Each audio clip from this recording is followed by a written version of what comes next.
সালাতে দোয়া কবুল হয়। সালাতে দোয়া কবুলের 3 জায়গা। একটা হচ্ছে তাকবীরে তাহরিমার পরে আমরা সানা পড়ি না, আমরা তো একটা পড়ি। আল্লাহর হাবিব সুন্নাহ এবং নফল নামাজে আরো পড়তেন সানা, ওই দোয়া কবুল হয়। 2 নম্বর জায়গা সালাতে সেজদায় পড়ে দোয়া করলে কবুল হয়। আকরাবু মা ইয়াকুনুল আবদু মির রাব্বিহি ওয়া হুয়া সাজিদ ফাকসিরু ফীহি দুআ।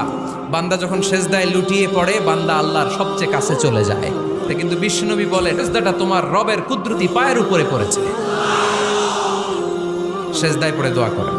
সালাম ফিরানোর আগে বিশ্বনবী দোয়া করতেন, লা ইউসাল্লিমান্না আহাদুকুম হাত্তা ইয়াতাআওয়াযা মিন আরবা'a। আল্লাহর হাবিব বললেন 4 জিনিস থেকে পানাহানা আছে, আমার কোন উম্মত যেন সালাম না ফিরায়। তারা যেন পড়ে আল্লাহুম্মা ইন্নী আউযু বিকা মিন আযাবিল কবর, আউযু বিকা মিন আযাবি জাহান্নাম, আউযু বিকা মিন ফিতনাতিল মাহইয়া ওয়াল মামাত, আউযু বিকা মিন ফিতনাতিল মাসিহিদ দাজ্জাল। আল্লাহ কবরের আযাব থেকে বাঁচাও, আল্লাহ জাহান্নামের আগুন থেকে বাঁচাও, আল্লাহ জীবন মরণ